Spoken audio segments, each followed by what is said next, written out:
Just about every day, people ask me, do you have advice for Lolita fashion? And without a direction, I don't know what to say because I have lots of advice. I could go on for days and days and days. I think that a lot of times when people are looking for advice, they are looking for something specific, but just don't know how to word it or aren't really sure where to start. So I find that it's easier for me to ask what questions you have about Lolita and answer it than it is to just give advice.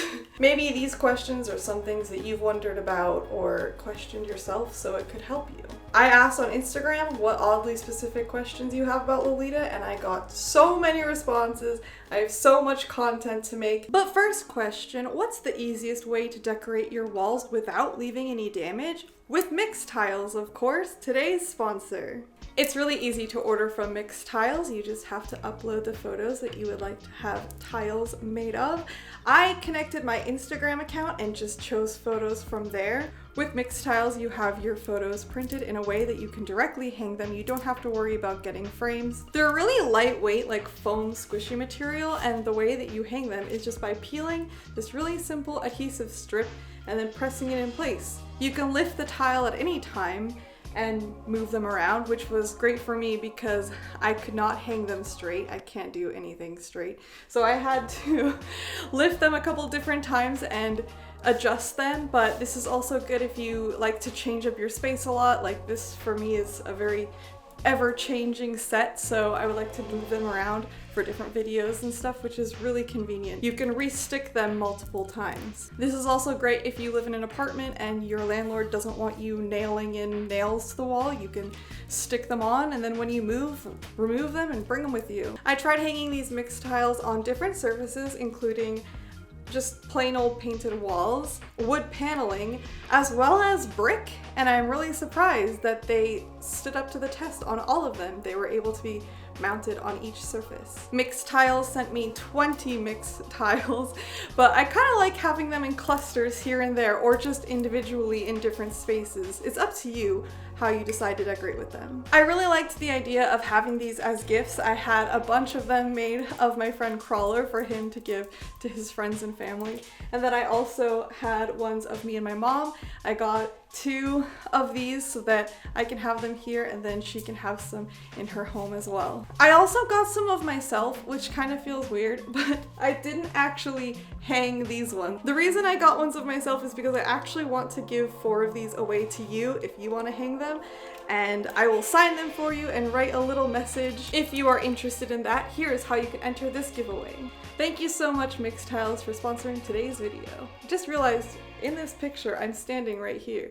This is like a weird, trippy... Click my link in the description and use my promo code LORE25 to get 25% off. It's valid for 30 days. You can also scan the QR code on screen here. Mixed Tiles leaves no marks on your walls once you remove them, no matter how many times you do it. No hammer, no nails, no mess. Just pick, peel, and stick. They're very affordable, costing about $11 per tile, and offer free shipping. Do you ever get annoyed with yourself for being predictable? Like, of course I like this thing. Yeah, I mean, after being in the fashion for so long, brands come for me when I don't have money. When I tell myself, you know what, I'm gonna take a break, I'm gonna go on a no-buy, I'm not gonna buy any more Lolita, I'm gonna appreciate the things that I have and style them more ways, then suddenly brands release everything bare, everything circus, and I'm like, why? Is it normal for your Lolita to have holes? Where are the holes? I would say in general, no, but then also sometimes yes. There are pieces like this dress, for example, comes with a bow, so the pin will cause pinholes. I think it's normal for Lolita clothing to have pinholes, and a lot of the time you can just kind of rub the fabric together and they will go away. Anything larger than a pinhole, I would be concerned. It's possible that your piece is missing a button somewhere, or sometimes I've noticed in the gathering around the waist, the stitching will come apart and there might be a hole there. There could be holes because waist ties got removed from it. So I would expect maybe holes around like the waist area. I don't think that's normal. That's like damage and should be disclosed if you're selling a piece, or if you bought a piece that should have been disclosed. So you might want to reach out and see if you can get like a partial refund. It's not normal for there to be holes aside from pinholes, because pieces often are detachable from dresses. What do you think about black and gray tattoos in OTT Suite Lolita? I've answered questions about tattoos so many times. I don't care. I feel like they're fine. It doesn't matter. So really up to your comfort what you like. If you don't like how it looks, then maybe cover them, wear blouse, tights, whatever. But I think that tattoos are fine in Lolita. It doesn't matter if you have super cute, colorful tattoos and you're wearing gothic, or if you have grayscale tattoos and you're wearing super sweet. It doesn't matter. It's up to your comfort. As long as your tattoos aren't, what's the word, like discriminatory or hateful, then they're fine in Lolita fashion. They're welcome. Thoughts on commercial Lolita pieces? Is it legal to wear them? Okay, so are these pieces that are made by brands that are not Lolita brands and they're trying to make actual Lolita pieces like the Hot Topic dress? Or is this pieces that are like influenced and inspired by Lolita but are not Lolita, like the trip outfit? And is it legal to wear them? I think that it's fun if you acknowledge what you're doing and what you're playing around with. The example that I always go to is Ava, who did a really cool Lolita look with this Hot Topic dress, and I feel like, yes, this is like a complete Lolita look. It hits all the marks.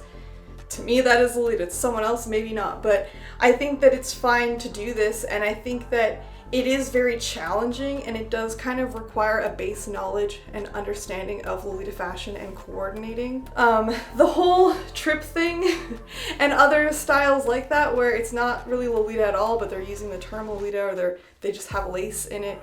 I think that it's funny in like a meme kind of way, and I think that maybe these tops you could pair with a Lolita skirt, and I still don't think that it's something that you'd want to wear to like a high tea event or like some serious event, but like in your own everyday fun or like at a jokey kind of event, I think that it could be fun and could look cool. All of these things I wouldn't wear in a setting to like represent Lolita or to share Lolita fashion, but in more of like your own kind of fun way. Is it okay to be a Lolita and not wear makeup? Yes, absolutely. There's so many different reasons why you might not wear makeup. It's possible that you just don't feel comfortable in it. It's possible that you have a skin condition, or there's so many numerous other reasons, but you don't have to wear makeup in Lolita. I used to think that there were certain like styles of Lolita that people who don't wear makeup should avoid because it would look off, but I don't believe that anymore because I've seen people wear Lolita without makeup in all different genres and it looks fine. And I think that the more people do it, the more representation there is of it, it'll be more normalized, and I think that it's totally fine. I personally wear makeup because for me it's part of the whole creative process. I enjoy doing makeup, I enjoy wearing makeup, but that's just me as an individual, and you are totally welcome to wear the fashion how you would like, and if that doesn't involve makeup, then go ahead. Thoughts, advice for Lolitas who want to wear the fashion to their wedding. I've never been the sort of person to like dream about weddings or plan out weddings or like enjoy any of that. I've like to a T planned out my funeral. What does this say about me? I know like how I want to dress for my funeral and how I want it to look, but I've never thought about a wedding. The answer is Crimson Peak. I want my funeral to be like Crimson Peak. I want everyone to dress like this. I want this to be my forever ghost outfit, but maybe with more of a snatched waist. I more so just care about finding a good person to be with, and all of that other stuff really doesn't matter to me personally. So I don't know what to just do it. I don't know. There's a lot of factors that go into it. Like, would your family be okay with it? Would your partner be okay with it? I hope that your partner would be okay with it. If your partner isn't okay with it, then you probably shouldn't be marrying them. How's potato gotcha doing? I don't want to be the person to tell you not to marry your partner. Holy shit. I don't know that I would want to wear Lolita because I wear Lolita like every day. And I've made jokes with people about like, why do I need a wedding? Like, what's the difference between a wedding and a Lolita high tea? Like, you're dressing up, you're getting together with friends, you're eating delicious food, a partner and a ring, that's like the only difference. So for me, it's like, that's all I really need. Like, I would want to go even more extreme. I would want like a huge dress, not just like a Lolita dress. Maybe you can get a big dress for your actual wedding ceremony, and then for the reception wear Lolita fashion. It would be way better to ask this question to somebody who is married and who maybe got married in Lolita, and not me, who is single with perpetual commitment issues. Anyways, why are AP's petticoats never in stock? LOL. Like, they don't exist. Conspiracy time. AP's petticoats don't exist. Maybe they don't. I don't know. I have seen one or two when I went to the actual Angelic Pretty store in San Francisco, because the first time that I went, this would have been in, like, right when it opened, 2010, 2011. I actually tried stuff on. I had the whole experience. I took off my shoes before going into the dressing room. I put the thing over my face so that you don't get makeup on it. And they gave me a petticoat to try on with it, and it was an Angelic Pretty petticoat. But I'm pretty sure that even at that time, they weren't selling them. They just had a few for you to try on with it. And I remember, honestly, not being that impressed with it. I've never modeled for Angelic Pretty, but I'm curious if they provide petticoats, and if the petticoats that they provide are from them or if they're from another party. I mean, I know that they've existed at some point because I did try one on at the store. I don't know if they were ever for sale or if they have been for sale in like the last 10 years. Maybe they just do random drops of them. Maybe it's not available on the US site and they're more available on the Japanese site. This is gonna lead me down such a rabbit hole. How do you pack a petticoat when traveling? Okay, put it in a bag, like flatten it up. Someone has made a video on this. I believe it was Me Likes Tea who also sells petticoats, but putting it into a space bag will help a lot. And to be quite honest, when I have a suitcase that has a zipper on the outside, a pocket in front, I often will just cram it in there because I have nothing else to put on that outside pocket. And it does kind of make your suitcase more front heavy and more likely to tip over, but I feel like it's easy to just like cram it in there. How do you make headbows work? They always look weird on me. I'm not sure what about the headbow looks weird to you. I maybe need more elaboration, but there is a trick that I do with almost every headbow that maybe everyone else does, but no one talks about it, and I haven't talked about it, so now I'm going to talk about it. I will always put a bobby pin right here, parallel to the center of the headbow. I will always push it in there because I find that if I don't, they lay a little bit backwards, and this will help them be more perky and erect. They will stand up straight better and they will be in place more. Are there any brands you like that are inexpensive? Bodyline. I find that this is a question that I often hear a lot from beginners and people that are just joining the fashion because they just want to get pieces, which I totally understand. You just want to immediately start wearing the fashion, get pieces that you like, and it's overwhelming that most brands are quite expensive. But I find that this mentality of just looking for inexpensive brands tends to change over time because to me, it's not about looking for cheap brands. It's about finding individual pieces that will be important enough to me to wait and save up for and work towards and hunt and to put in a dream dress highlight on my Instagram and get friends to help me look for it. That I feel like is part of the whole Lolita experience. Maybe not for everyone. At least I've noticed this quite often. You kind of shift your mindset from, I can't get any of this stuff, I have to find a cheap brand, I have to find the cheapest thing possible, to then you get something, you get to wear it, and you're like, okay, maybe I'll hold off and really work towards getting individual pieces and putting more effort in hunting and saving for it. It's a misunderstanding that Lolitas are all rich. Most Lolitas are not. Most Lolitas cannot afford to just here and there willy-nilly buy from these brands. It's all about taking the time to really work towards and dream about and save for these pieces. And then it's really valuable to you because it means a lot. I always give this as an example, but Twinkle Mermaid took me 10 years to get, and when I finally got it, I loved it, and I still love it, and I cherish it so much. I had an experience with Dancing Baby Bear where I just fell in love with that dress. Is Baby the Stars Shine Bright my favorite brand? Not really, but I absolutely love that dress, and I was working towards it for so long and saving, and I had so many friends helping me look for it. And then I remember there was a time where I just flat out could not afford it, and I had to tell people, like, please don't tell me when this listing is available because I cannot afford it right now and it's gonna make me upset to see it. That was rough, but then eventually I did get it and I still absolutely love it. I look at it and it makes me so happy. I don't know, maybe that's not everyone's experience. Maybe some people just always want to gravitate to whatever they can just more easily obtain.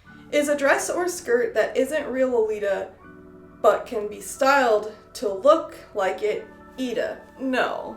But it is really difficult, and it does take a lot of experience with styling because it can look cute, but to fit in this silhouette, it's really hard to make pieces that weren't designed for this silhouette look like this silhouette. And I think that a lot of that can be kind of tweaked and messed around with petticoats and like waist cinchers and belts and such. It does take a certain level of experience, and I think that it's easier to just get pieces that are Lolita and try and figure stuff out with that. Even pieces like this from Bodyline that are more affordable, and just kind of get a grip of styling and how the shapes look. And then go and take pieces that aren't made for Lolita and style them into it. Than it is to like start with pieces that aren't Lolita. Is it bad to style Lolita in non-Lolita ways? I don't think so. And I really enjoy it. I think that it's fun to see.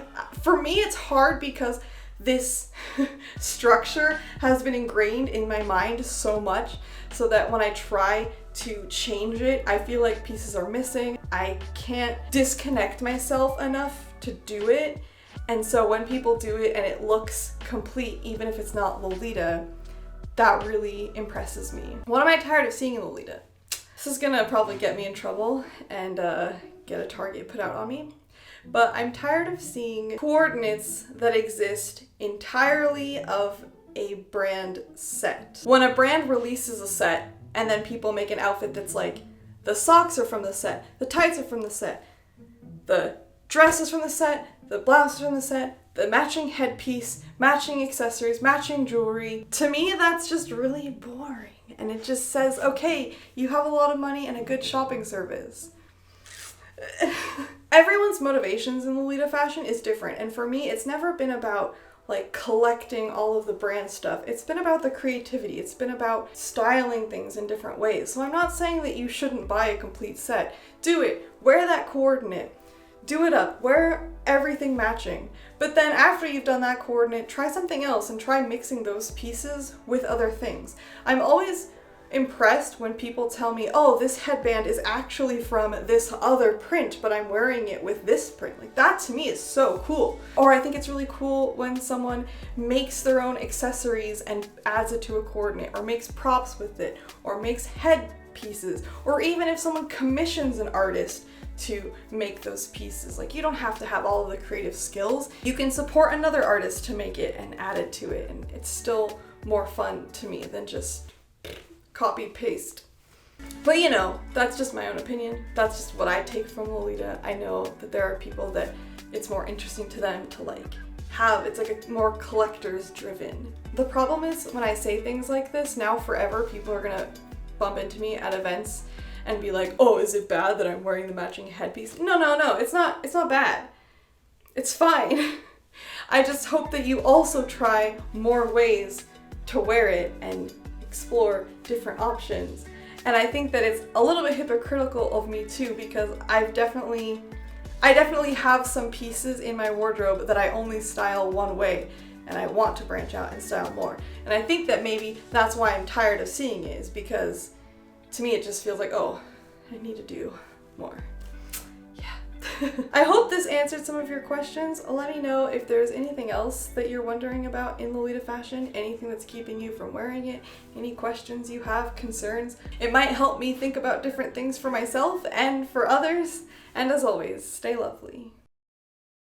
What do you personally have against squirrel prints? Okay.